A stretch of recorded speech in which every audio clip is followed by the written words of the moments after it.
Diabetes ಅಂದರೆ ಬರೀ ನಿನ್ನ ಬ್ಲಡ್ ಶುಗರ್ ಜಾಸ್ತಿ ಇದೆ, ಬ್ಲಡ್ ಶುಗರ್ ಕಡಿಮೆ ಇದೆ ಅಷ್ಟೇ ಅಲ್ಲ.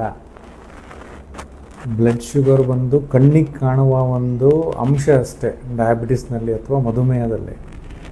ಇದ್ರ ಜೊತೆಗೆ ಒಳಗಡೆ ಇನ್ಫ್ಲಮೇಷನ್ ಅಂತ ಆಗ್ತಿರುತ್ತೆ. ಏನಿದೆ ಇನ್ಫ್ಲಮೇಷನ್ ಅಂದರೆ ಉರಿ ಊತ ಆಗ್ತಿರುತ್ತೆ. ಇನ್ಸುಲಿನ್ ಸೆನ್ಸಿಟಿವಿಟಿ ಇರೋದಿಲ್ಲ ಟಿಶ್ಯೂಸ್ಗಳಲ್ಲಿ, ಆಯಿತಾ. ಇನ್ಸುಲಿನ್ ಎಷ್ಟೇ ಪ್ರೊಡಕ್ಷನ್ ಆದ್ರೂ ನಮ್ಮ ಜೀವಕೋಶಗಳು ಸಕ್ಕರೆ ಅಂಶ ಹೇಳ್ಕೊಳೋಕ್ಕೆ ಏನು ಇನ್ಸುಲಿನ್ ಬೇಕು ಅದು ಇರೋದಿಲ್ಲ. ಇನ್ಫ್ಲಮೇಷನ್ ಜಾಸ್ತಿ ಆಗ್ತಾ ಇರುತ್ತೆ. ಯಾಕೆ ಅಂತ ಹೇಳಿದ್ರೆ ಅಲ್ಲಿ ಗ್ಲೈಕೇಷನ್ ಪ್ರೋಸೆಸ್ ಆಗುತ್ತೆ.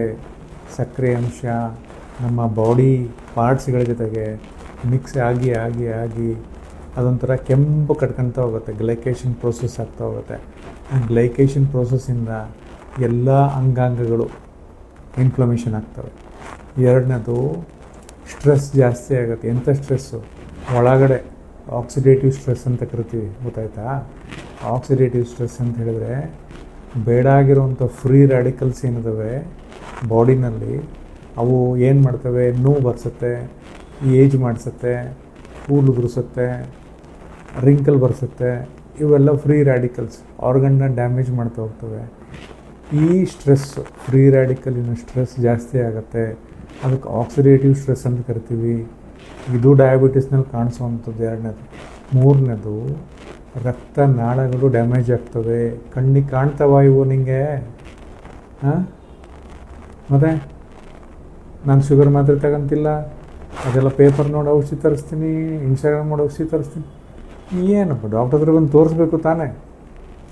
ರಕ್ತನಾಳಗಳು ಡ್ಯಾಮೇಜ್ ಆಗ್ತವೆ. ರಕ್ತನಾಳಗಳು ಡ್ಯಾಮೇಜ್ ಆಗೋದಾದರೆ ಸಣ್ಣ ಸಣ್ಣ ರಕ್ತನಾಳದಿಂದ ಹಿಡಿದು ದೊಡ್ಡ ರಕ್ತನಾಳನೂ ಡ್ಯಾಮೇಜ್ ಆಗುತ್ತೆ.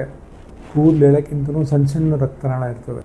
ಅವು ಕೂಡ ಅಲ್ಲಿ ಗ್ಲೈಕೇಷನ್ ಪ್ರೊಸೆಸ್ ಒಳಗಡೆ ಆಗಿ ರಕ್ತನಾಳ ಡ್ಯಾಮೇಜ್ ಆಗ್ತಾ ಬರುತ್ತೆ, ಸಣ್ಣದಾಗುತ್ತೆ, ಕಿರಿದಾಗುತ್ತೆ, ರಕ್ತ ಸಂಚಲನೆ ಸರಿ ಆಗೋದಿಲ್ಲ. ಆವಾಗ ನಿಮಗೆ ತೊಂದರೆ ಆಗುತ್ತೆ, ಕಿಡ್ನಿ ಡ್ಯಾಮೇಜ್ ಆಗುತ್ತೆ. ಕಣ್ಣುಗಳಲ್ಲೂ ಅಷ್ಟೇ ರೆಟಿನ ಡ್ಯಾಮೇಜ್ ಆಗ್ತವೆ. ನೀನು ಅಂದ್ಕೊಂಡಂಗೆ ಬರೀ ನಾನು ಶುಗರು ಅದು ಯಾವುದೋ ಪುಡಿ ತಗೊಂತಿದ್ದೀನಿ, ಡಾಕ್ಟ್ರಿಗೆ ತೋರಿಸ್ತಿಲ್ಲ, ದುಡ್ಡು ಉಳಿಸ್ಬಿಟ್ಟೆ ಅಲ್ಲ.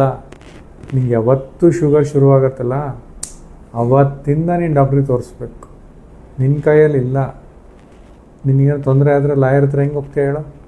ಎಕ್ಸ್ಪರ್ಟ್ ತಾನೇ ಅವರು, ಹಾಂ, ಲಾ ಮೇಕರ್ಸ್. ಹಾಗೆ ಆರೋಗ್ಯದ ಎಕ್ಸ್ಪರ್ಟ್ಸ್ಗಳ ಹತ್ರ ಹೋದರೆ ಮಾತ್ರ ನೀನು ಸೇಫಾಗಿರ್ತೀಯ. ನಿನ್ನ ಫೈನಾನ್ಷಿಯಲ್ ಮ್ಯಾನೇಜ್ಮೆಂಟ್, IT ಎಲ್ಲ ಯಾರು ಮಾಡ್ತಾರೆ? ಚಾರ್ಟರ್ಡ್ ಅಕೌಂಟೆಂಟ್ ಮಾಡ್ತಾರೆ ತಾನೆ. ಅದೇ ರೀತಿ